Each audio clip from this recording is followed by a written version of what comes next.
Good morning and welcome to our special guest, Amber Finch. Amber is a partner and global chair of the Insurance Recovery Group at Reed Smith LLP. And today we will be discussing success at mediation, lessons from one lawyer's experience. What does it mean to succeed at mediation? Does it mean the same thing in every case or to every person? How do you plan for success? And how do you adjust your plan when the mediation swerves? When do you conclude that the mediation is not a success? And then what do you do? Amber Finch is well prepared and well equipped to discuss all these questions with us and more. Amber is chair of Reed Smith's Insurance Recovery Group and former managing partner of the firm's Los Angeles office. She will share her insights to help every lawyer and every mediator answer these questions and make every mediation a success. Amber joined Reed Smith in 2011, and since then, she has become the go-to lawyer for creating effective risk management solutions. With her litigation background, she has helped her commercial policyholder clients recover hundreds of millions of dollars in insurance proceeds. Amber represents a litany of clients, from startup businesses to middle market and Fortune 500 companies.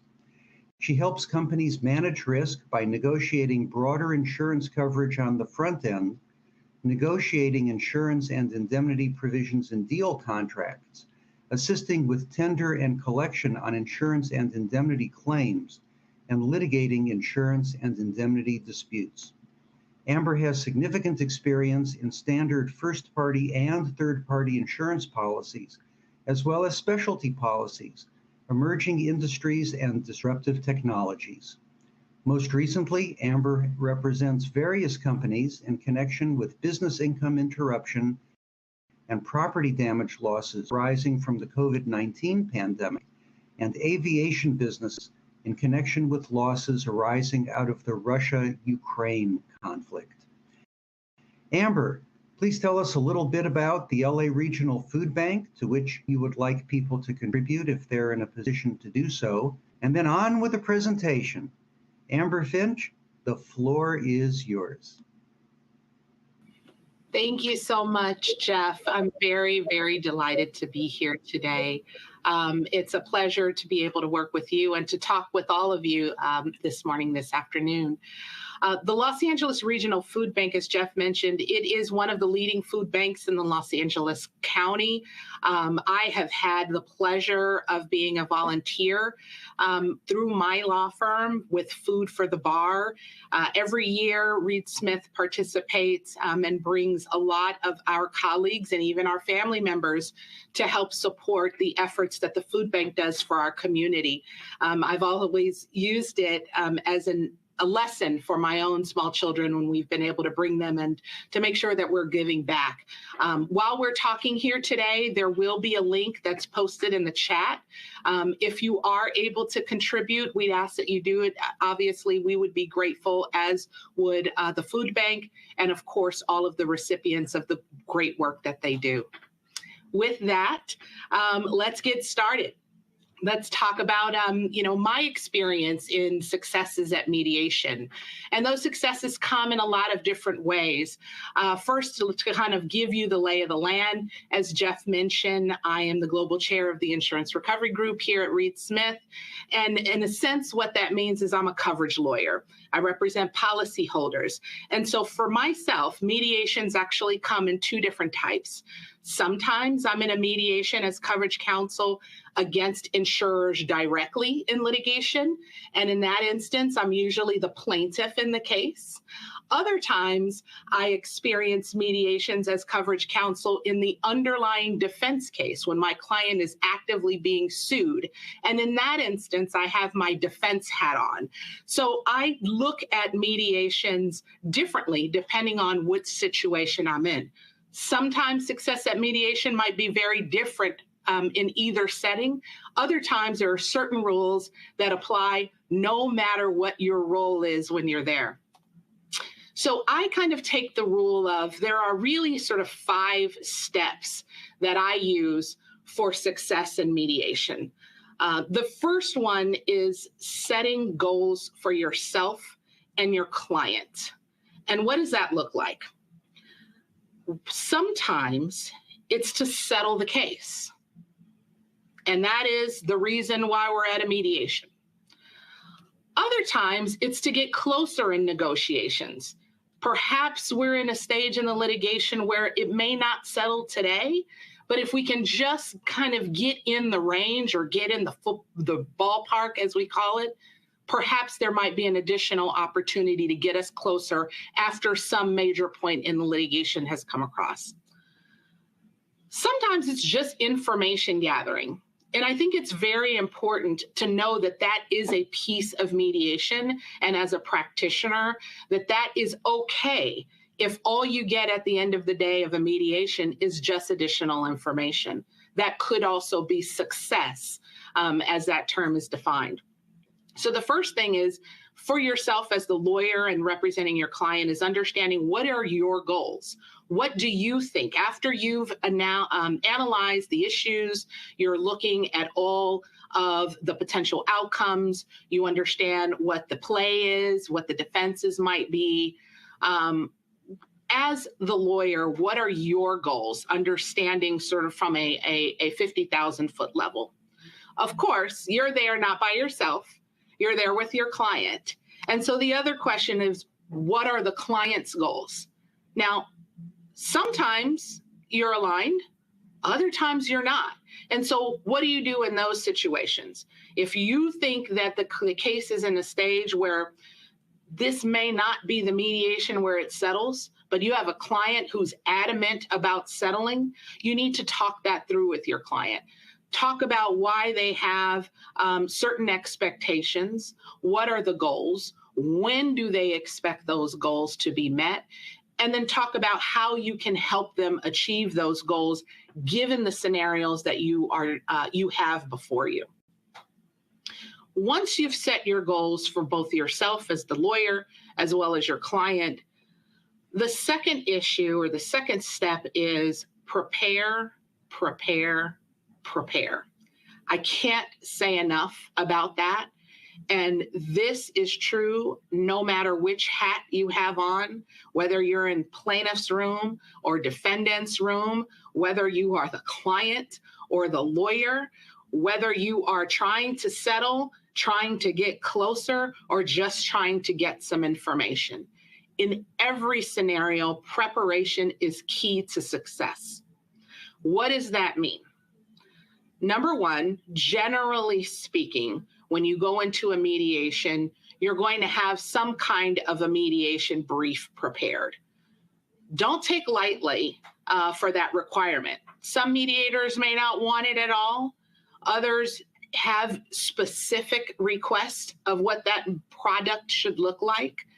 But for your purposes, in terms of preparing, no matter what your ultimate mediator's brief work product looks like, you need to know what's going into that document.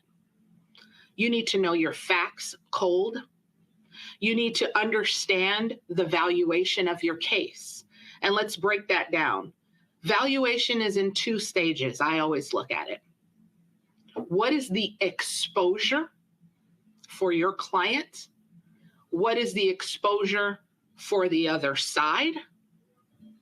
And then there's the settlement valuation. Is this a case that can be resolved for less than, for example, what the ultimate exposure might be? I can't tell you how many times I've walked into a mediation as coverage counsel in an underlying case where I'm working with underlying counsel, where someone in the mediation is not prepared, whether it be the insurers, whether it be the plaintiffs in the underlying case, or in some instances where it's our own defense counsel. They haven't done the calculation. And in those instances, it makes it very difficult to really try and get the parties together to come to a resolution. You have to understand value when you walk into a mediation, and you have to ensure that your client understands the value as well. Mediation isn't a time for you to walk in and throw numbers in the air, hoping that they will stick. I always say, you've got a number, you need to back that up. Where are your receipts? How did you get to that number? And when you're thinking about settlement valuation, why are you asking for a discount on that? If it's a defense, if you're coming from a defense perspective,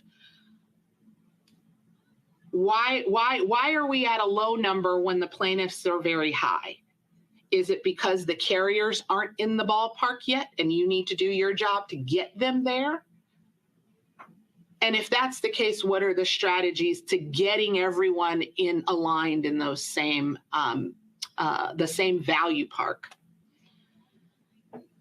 Without having done that homework, again, it makes it very difficult to come in to a mediation and define it as success.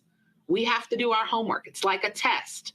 You walk in, most of us can't score 100% on an exam if you haven't studied ahead of time. And that's precisely what preparation does. I know it sounds, fundamental and doesn't need to be said, but we get busy as lawyers. And sometimes preparation can fall through the cracks. And so I say it and to repeat the importance of it because it may be the most important thing that you do ahead of the mediation. The third thing that I come into a mediation with is the thought process and mentality of negotiating in good faith. You heard me say it doesn't move the needle when all we're doing is walking in and throwing numbers out in the air. Negotiating in good faith is a requirement on both sides. If you're on the defense side of the house and you're throwing down lowball numbers, you're sending messages to the other side that you're not ready to succeed at this mediation. And on the flip side, if you're on the plaintiff's in the plaintiff's room and you're throwing out pie in the sky numbers, again, without receipts and no backup, you are sending a message to the other side that you're not ready to have success at the mediation. So if you're in those situations, what do you do and how do you get aligned with your clients? How do you get aligned with the folks on the other side of the room that you're not talking to? It's about communication. It's about looking at the goals that we set at the beginning of the day, taking a look at them, reassessing, making sure that you've done your homework with respect to valuation, and saying, notwithstanding what we think we ultimately might do at the end of the day, but here's what we're able to do today. We are here in good faith to negotiate. Now, what if you're in the room, you and your client believe that you are negotiating in good faith, and you believe perhaps the other side is not? Or alternatively, your client has expectations that perhaps aren't reasonable for today's purpose.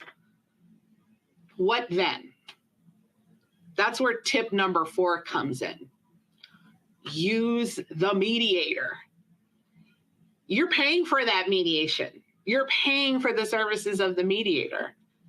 Use that mediator. They are there for you as a resource. Sometimes it's, hey, mediator, I need you to talk to my client. Sometimes it's, hey, mediator, if we're going to get this deal done today, I need you to go to the other side and get them off of this number or this thought process or whatever it is. Arm the mediator with the facts and the leverage to be able to do it, the receipts, as I call it. But have that conversation. The mediator isn't just a hosting venue where you come in and you throw numbers back and forth. They're there to help you try and resolve your case. The best mediators, in my opinion, are the ones that are there with you arm in arm. They are there with the same goals that you all have. And if it's to settle that case, they are looking outside of the box to think about, what can we do in this instance? What are the lawyers in the case not thinking about? How can we be creative and try and get the parties closer together? We can't think of everything. Oftentimes as practitioners, we are set in our positions, right? If I am in a mediation against an insurer, I know I'm right. My client has paid a lot of money for premiums. An insurance company, it's your job to pay them now that they've had a loss. If I'm in an underlying case where my client's being sued, and as coverage counsel, my position is insurers, we've got a lot of exposure here. You need to get us out. And on the flip side, I've got the message being sent to me from the defense counsel. It's not covered. It's excluded. There is no insurance here.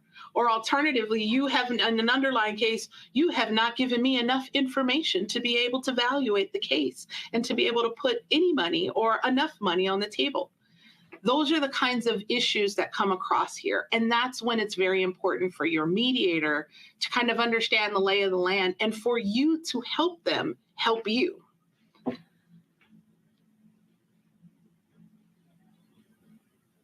And finally, my last tip, number 5, and this is a big one. Close the deal or walk away. At some point in the mediation, you're going to have to come to a conclusion in your mind and with your client as to where we're going to end up that day. Are we close enough that you realize this deal can be done? Or are we so far apart that there's no way that we can get a deal done here? Understand the dynamics of a mediation to know where along that line you are and your client is. As a practitioner, I have found that my mediations are most successful when I understand what the goals are of my client, what I have prepared, and so I know the strengths and weaknesses of my case and understand what my litigation strategy is all the way through trial. And I also know what the leverage points are. Using that piece of information, I know, usually by the noon hour, whether this is something that's going to go somewhere and we should still continue to try and let's go, or whether, you know what, it's not settling today. So let me go back and finish writing that summary judgment motion that I've got on my desk that I need to go file. For me, these 5 tips have helped me in a variety of different circumstances. I use them, like I say, in both settings, whether I'm coverage counsel in a coverage litigation against an insurer or whether I'm coverage counsel in an underlying defense case. But you've got to set the goals up front. You have to prepare. You need to go in with a mindset of negotiating in good faith. You must use your mediator. And you also have to understand whether we're going to get this done or whether we need to come back another day. And 5A, point 5A is if you decide that it can be done, but it may not be today, don't stop negotiating. That's when I go back to point number 4, and it's use your mediator. To me, it's very simple, 5 steps, but in actually putting them into action every single time you go to mediation is the difference between walking out of that room with a happy client and with an unhappy client. Even if we don't settle that day, I still want to make sure that my relationship with my client is preserved. And those 5 tips help me understand that and help me bridge that relationship gap with my clients. Those are my 5 tips, Jeff. Let's chat. That's terrific, Amber. Those are wonderful tips and lots of food for thought here. I particularly like your emphasis on the happy client, because I just don't agree with that conventional wisdom that a successful mediation is one in which everybody leaves equally unhappy. Perhaps you think about it the same way I do, which is I've worked very hard in my career, went to a bunch of fancy schools and got degrees and worked very hard. And I'd hate to think that I put in all that effort to have my mission in my career to be making people unhappy, albeit in equal degrees. So let me ask you, what are some of the hallmarks of happiness in a client, given the other reality, which is that in virtually all settlements, the people who are paying money are paying more than they think they ought to be paying. The people who are getting money are getting less than they think in heavenly justice they ought to be getting, and yet they settle anyway. So what are the keys to happiness, given the almost inevitable disappointment with the financial term of the settlement? Excellent question, Jeff. And I, like you, don't believe in that everybody walks away unhappy. Frankly, my clients are happy when we walk away from mediation, again, whether we settle or not. And I think it goes back to my point number 1 about setting those goals, both for yourself and your client. A lot of it is about managing expectations. Again, if the thought process is that you're going in and you're going to just throw numbers in the air and see if they stick, lowball numbers on the one end or pie in the sky numbers in the other end, and you don't have any backup or receipts for them, I think you set yourself up for unhappiness and an unhappy relationship with your client. On the other hand, you should be in a position to be able to have a conversation with your client and say, hey, look, I've done my homework. Here are the strengths and the weaknesses of our case. Here's the valuation of the ultimate exposure and all the way to trial. And here's where we are right now in the case. If it's pre-discovery and a lot of that fact information hasn't been developed yet, the other side may not understand why you have valued the exposure in the way that you have. If, on the other hand, you're in a position where you have summary judgment motions filed, all bets are off, and then it's a risk issue, right? There's economic factors that go in as well that you have to have communications with your clients. Some, are like, hey, it's more important for me to close my books on this issue than it is for me to get the most money in the world. And those are conversations that you have to have with your client so that you know what your job is when you walk in the room. Once you understand that, mediation is a gift because it allows you to get the success of the mediation that you have set up together with your client. And hopefully at the end of the day, as a coverage lawyer, I'm recovering.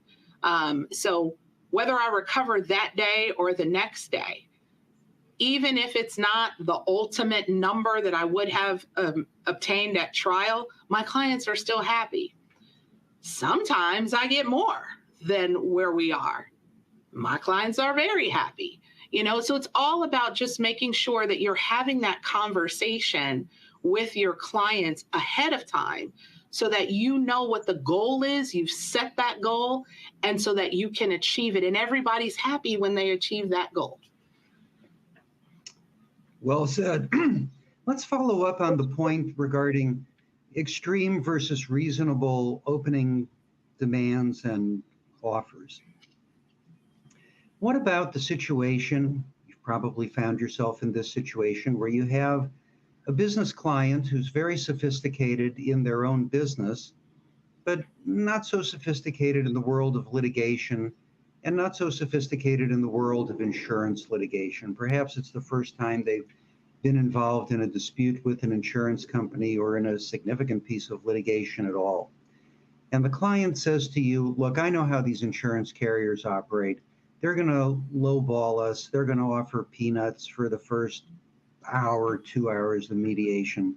So we've got to start sky high to let them know that we're for real, we're tough, and also to protect you as the policyholder lawyer. You don't want to get a complaint at the end of the day that, gee, Amber, we got a disappointing result because we started at your reasonable number. If we had started where I wanted to start, we would have ended up doing better.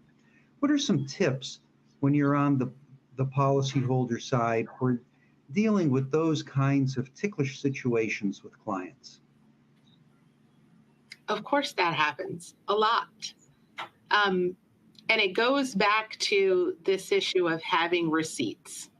To me, a pie in the sky number is not pie in the sky if I have receipts for it. And so from that perspective, doing my homework and having conversations with my client, when we look at valuation and where we are, those numbers we can back up. If they are above that, if it's, hey, let's stick it to them and let's add on or tack on just for purposes of, trying to start high, that's a conversation you need to have with the client. Ultimately, remember, it's their decision. It's not your number, it's their number. And where, if that's what the client wants to go in with, we go in with that. But I can't think of a time that I've been in a mediation where I've thrown out a number that didn't back up with receipts.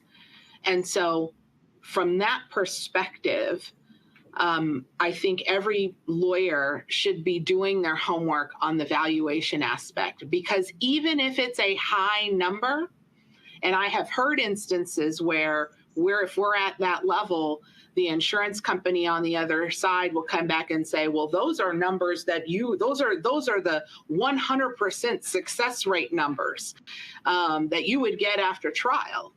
Okay, but I can back them up. I can back that number up. And then you come in, you tell me where you are. But I don't think anyone should go in with this idea of being able to just throw numbers in and not being able to back them up. Because if that's the response that I'm getting from the carrier, I need to be in a position to tell the mediator why this number is so high. And once I arm the mediator with that information, I've done the math, here are the facts, here's how we got here, here's the interest calculation, here is what the law says on contracts and bad faith, et cetera. Here is my business interruption calculation that we've done. It's not a pie in the sky number anymore. It is here, your exposure is very high, and here's my damages. And if we have to go to trial, guess what? I'm getting Brandt fees, you're going to pay Reed Smith fees, and I'm not cheap. I'm very good at what I do, so my rate is high. So we can talk about this right now, or we can continue to litigate. But the goal is to just be able to back those numbers up, and don't be afraid.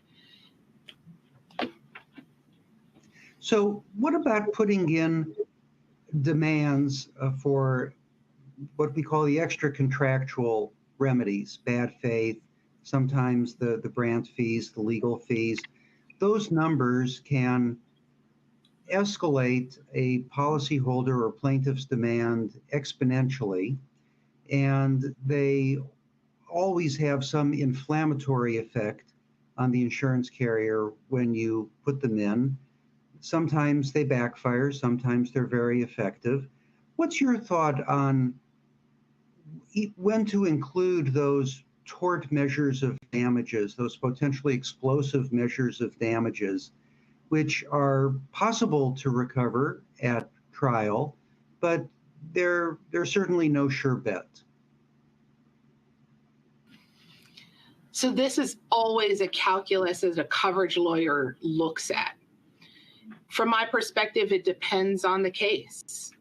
It depends on the egregiousness of the behavior of the insurance companies. It depends on the jurisdiction that I'm in. In California, for example, I know I've got leverage with respect to tort fees and brand fees there. Less so in some other jurisdictions who don't have that remedy, or the remedies are statutory and perhaps there's a little less teeth there. It's also about where you are in the litigation. You know, there might be situations where if we're at the beginning of the case and it's like, hey, if we can get this done and not spend a whole lot of money and not spend a whole lot of time arguing and litigating about this, that might be something we can discount. Alternatively, if we're at the stage of MSJ and, you know, and the next thing we're going to do if we don't get this settled is go into trial, it's a conversation that we are certainly having with our clients, and we can talk about what that means. I have had success in mediation in dealing with brand fees. I don't think any coverage lawyer should take it off the table. It is a part of the overall damage assessment in your case. And especially in California, it is definitely a leverage. I know it, and the insurers know it as well. And so the question is, how are we going to do this? What's the approach? Where are we in the case? How egregious is the behavior? Have we created a factual record that would support those? All of that is part of the assessment that goes into whether or not you add it. This certainly isn't a situation where I say, all right, we're going to mediation, let's take that off the table first thing. No, it's part of the conversation. Flip side, it's also not every time I go into the mediation, and we have to add brand fees as part of our negotiation. It is part of the conversation. It's part of the risk analysis that you do, and it's part of the conversations you have with your client. Right, depending on the facts and circumstances, not only of each case, but of each client, their appetite for risk, their appetite for litigation, their ability to afford litigation, both financially and in terms of distraction from their business. I find the best lawyers on the policyholder side really do become trusted advisors and look not just at the strengths and weaknesses of claims and defenses, but also how the case and the controversy, the claim fits into the rest of the client's business and life and career. How do you, particularly the first time you're representing a client, what are some good ways to earn the trust of the client so that you can get this broader information about the client's business, career, and life, how this case fits in, so that you can give that more three-dimensional advice to the client? That's a great question. That's something that, I strive to do in my practice, regardless of the type of matter that I'm working on, whether it's advice and counsel, whether it's litigation, whether we are going to mediation, or whether we're going to trial. I think it's important to humanize, especially when we're dealing with corporate clients, humanizing the entities that you are representing. And those entities speak from their people. What is how can you demonstrate to a jury? I always think about the jury every single stage of my case. How can you demonstrate to the jury what your client stands for? And having those conversations with your clients, breaking down and understanding and just having chit chat with them. How's business going? What are you all doing? Oh, by the way, I saw you were doing this community service benefit for this charity. That's such a wonderful thing. I saw you are doing XYZ in over in the jurisdiction across the street from me. You know, it's a conversation that you should be having with your clients to let them know that you care about their business, that you are there, you're in partnership with them, because your role as counsel is to ensure that the economic factors of the business are still moving and shaking, right? And so a part of that is being able to understand what they do on a day-to-day basis. So I always think about how I can create a relationship and not just a transaction with my clients. And the more that I have a relationship with the client, the better I am at explaining that to a jury, the better I am at explaining that to my adversary, the better I am at explaining that and making that presentation in a mediation. But that's something that starts from the beginning of the client relationship, and it should continue. It's not just transaction, okay, we're going in to file this complaint. Okay, now we're going to depose these witnesses. Okay, now we're going to file this motion practice. It's really getting an understanding day to day on what the company is doing, how the company is doing, and frankly, how this particular matter impacts their business. That's crucial to understanding what they need and how they may be thinking from a business perspective to help you set those goals that I started talking about with on step one. Right. Now, you and I both live in Los Angeles, Amber, and if we decided we wanted to get together for a conversation, we could find a local coffee shop or coffee joint, and we could figure out a way to get together. You're now representing clients as head of the insurance practice. You must have clients all over the country, if not all over the world, and you're dealing with them increasingly online through online platforms. The way we're talking today, we're not in the same physical place, even though we're in the same city. So what tips do you have on how to do that where you may be many time zones or even a different continent away, not able to sit across the table at a coffee shop or restaurant with a client?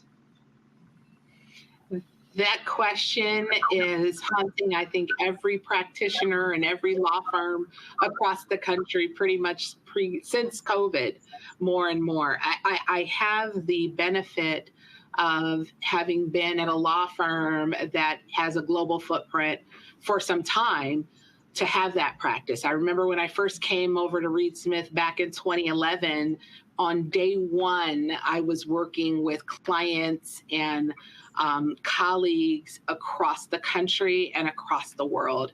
So I've had some, call it historical experience of being able to work closely with folks without actually being in the same room. That said, there still is nothing like being able to, as you said, share a cup of coffee, having a lunch, or just doing a check-in. And it's important to the extent now that travel is back, for example. If I'm in a city on business in another matter, or even if I'm happen to be in the city for a personal matter that I know I have a client in, I try to let that client know, hey, I'm going to be in, call it New York or DC or Chicago or wherever it may be. Would love to catch up if you have the time. And in those meetings, it goes back to the prior conversation that we were just having. It's like, that's where I'm spending time getting to know my clients better, getting to understand them as human beings and as individuals, trying to find some common ground with them outside of the case. Sure, we may talk shop because that's part of what we do, but it's just, again, trying to establish relationships with our clients.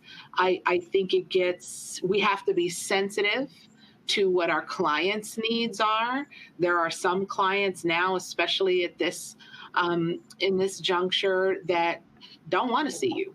They're like, hey, you know, I have learned how to work this hybrid thing or this remote thing, and I'm good. No, I'm fine. That's totally okay as well. And so it's always about playing with your audience and making sure that you're still making those touch points, even if you're doing it on Zoom. Turn your camera on. That's one thing that we can all do easily. There's nothing worse than trying to have a relationship conversation with a black screen with your name on it. Turn your camera on. It's easy. It's okay. Comb your hair real quick, throw on a nice shirt, you'll be fine. And just have that conversation. It's not that hard. If anything, being able to connect has gotten easier. We just have to make sure that we are doing our part to make the connections and doing it in a meaningful way. Do you find it's a generational issue as well? Sometimes it can be. I think that it is definitely when we came back post-COVID, and prior to taking on this role, I was the managing partner of the Los Angeles office.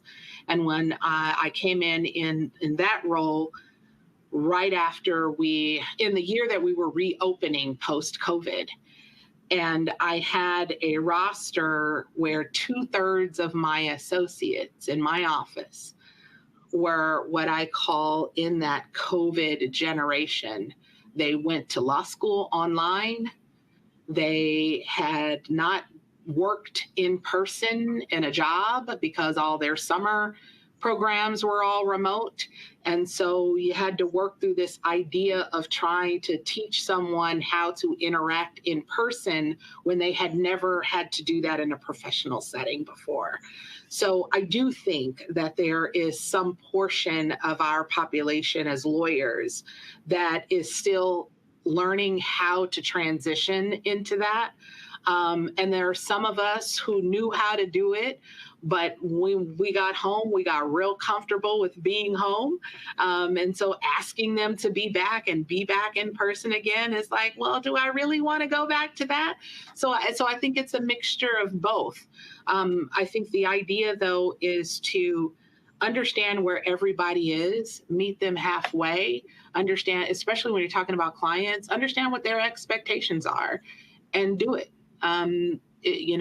That's part of customer service, who we are as practitioners. And then also just understanding where you are too, and what works for you is important. There are ways to make this flexible. And if anything, COVID has taught us is that we can still do it and we can be flexible in how we get it done. So true. Let's go back to some mundane topics. Showing the receipts, which you've mentioned several times, putting flesh on the bones, meat on the bones, showing that you're not just throwing numbers around in a mediation, that you really have basis for them. Let's talk about the timing of that and the mediation briefs, because sometimes I deal with lawyers who have their receipts, but are very reluctant to share that information with insurance carriers before the mediation. I get these mediation briefs that are stamped confidential. Sometimes I understand why they're stamped confidential, and sometimes it's harder to understand why. And I think to myself, gee, if the policyholders want this information to make an impact on the insurance carriers, it's not going to happen if the information just resides in the brain of the mediator. What's your approach to sharing this information, showing the receipts before the mediation, perhaps giving the insurance carriers time to assimilate that information and sometimes come to the mediation with more money in tow? What's your view? I think it depends. I have been in situations on both sides of that. I have been in mediations where I have prepared full spreadsheets to carriers ahead of the mediation. And I have also been in a situation where I'm like, look, we've had a claims process prior to litigation. You know what the numbers are. So there's a little bit of that going on. I think it also depends on what your goals are. If your goal is coming into this mediation wanting to settle, there's more appetite for sharing of information. If it's just information gathering, or we have been kind of so far apart and it's really about getting close, I think that appetite is lessened a little bit. there's always the concern, I think, from a policyholder lawyer that, are the insurers really here to play ball? Or are they just information gathering? And I would say that that's probably a lot of what drives this idea of being confidential. The way I look at it is oftentimes, and I mark briefs confidential pretty regularly, unless a mediator tells me that I can't and we have to share it. And from that perspective, I think from my audience at that point is the mediator. Because if the mediator can believe in my story, my client's story, their damages, the receipts, then it's better coming from the mediator to go and take that information and have a conversations with the carriers. Oftentimes, if I'm the one that's delivering that message, I think that there is an immediate wall that comes up where, the carriers are looking at me as the adversary. And it's like, well, I don't want to hear anything. She has to stay. I know that that's what their position is, but that doesn't mean it's correct. And from that case, you get yourself back into that litigation mode as opposed to the mediation mode. And so when I come in and I do a confidential conversation or a confidential brief, it's because I want to be able to tell the mediator what our position is. And if the mediator says, hey, look, I'm not buying this, then that's information that's helpful for me to take back to the clients to be able to adjust. If, on the other hand, the mediator looks at my receipts and says, yeah, you got something there, let me go talk to the other side, then I'm feeling in a much better place because I'm not the only one that's saying that our position has some teeth to it.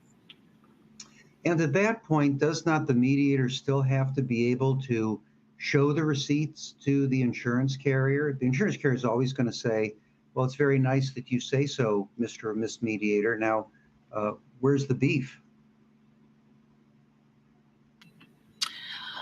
Even if I share information with a mediator, I would say 8 times out of 10, I don't have any problem with the mediator then taking that information and going over there. They'll always ask, hey, can I share this with the insurers?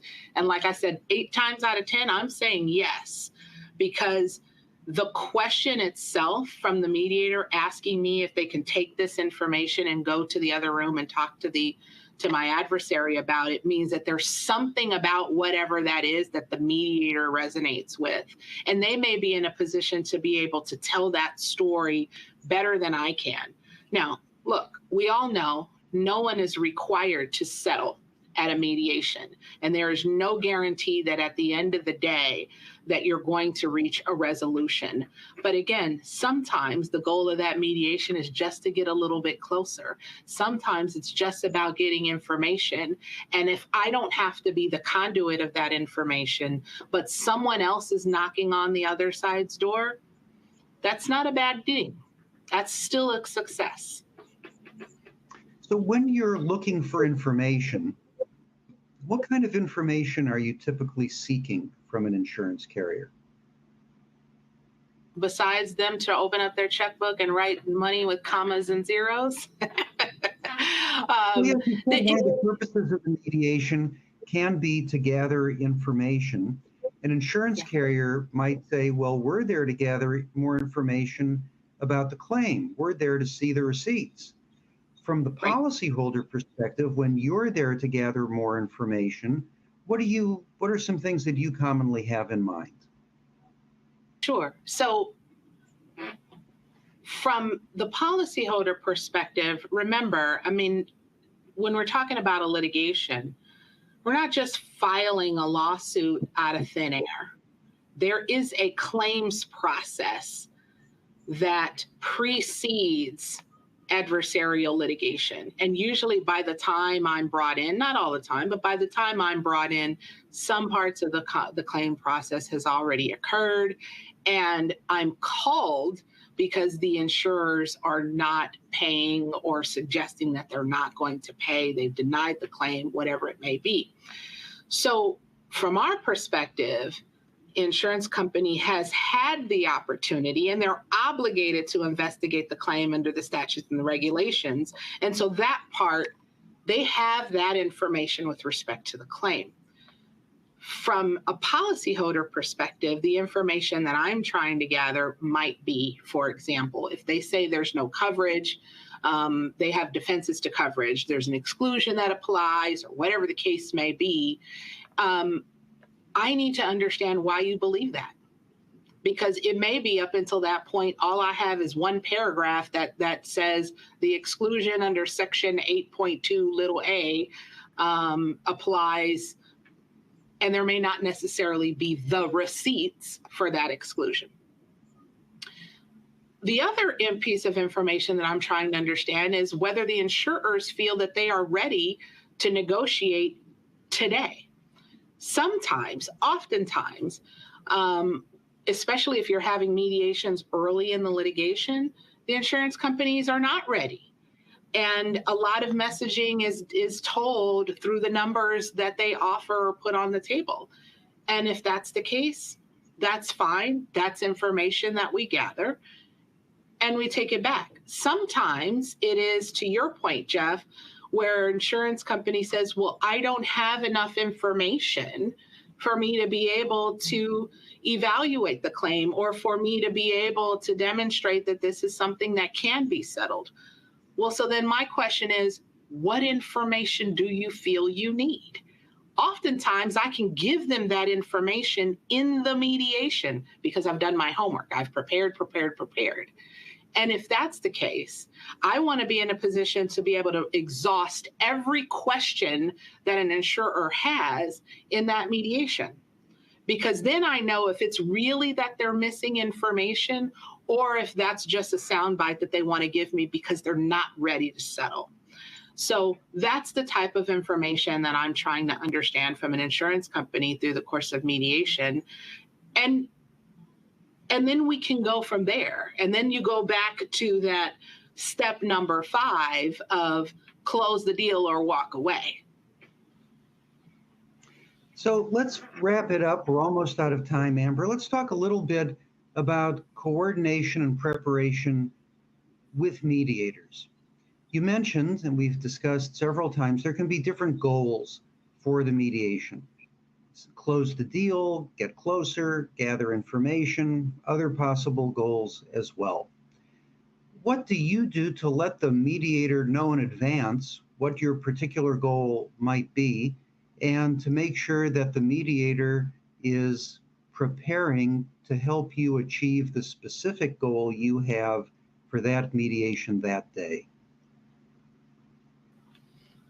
So sometimes I won't share that information in advance. Sometimes that information is learned and determined and shared in the middle of the mediation or even at the end. Because a lot of times we're still trying to understand. I think each side is really trying to understand where the other side is. And so it may be there's a point in a mediation where it's, all right, we can close this deal, but not unless the parties get aligned at XYZ. That may come at 4 o'clock, 5 o'clock that afternoon. And it's at that point that I'm able to share that information with the mediator. I always go in and tell the mediator, here's where we are, here's where the numbers are or have been, any settlement discussions we've previously had, so that they are at least armed with where we are in the negotiations process. And even sometimes that's enough for the mediator to know, all right, maybe I got a shot today, or this is going to be a long day. And so I think my goal is to understand and work with the mediator as a partner, but at the same time, understanding when, if this is a case that may not settle today, that's not necessarily something I will know at the beginning of the case to be able to share with the mediator. That's something you might find out throughout the course of the day. Fair enough. And final question, Amber, you talked about sometimes knowing before lunchtime whether a case is going to settle and sometimes just saying, well, not going to happen today. A common criticism of mediators is when mediators say something like that. Oh, you guys are just too far apart. We're never going to settle. Send you home before lunchtime. What insights can you give about when you really know, for certainty that something's not going to settle that day, and when you might just say, you know what, they're being stubborn because it's their nature. It's 11 o'clock, it's 12 o'clock, it's lunchtime, it's 2 in the afternoon. Let's let it marinate and see if 5 o'clock lightning strikes again. How do you distinguish between those kinds of situations? In those situations, it's usually I know where my client is, and I would expect the same to be in the other room. If my client wants to settle that day, I know that there is an opportunity to settle that day. And that is something that if the mediator comes back and says, hey, you're too far apart, we're not going to get this done, where the conversation that I have with the mediator is precisely that. Actually, Mr. or Mrs. Mediator, I think this can settle today. And then perhaps the mediator might try to tease that out a bit and see if the other side thinks that it might settle today. But similarly, if the mediator just doesn't think it's going to happen for whatever reason, because the carriers are not there, or because they're using a process that doesn't allow that information to be exchanged, I can still negotiate.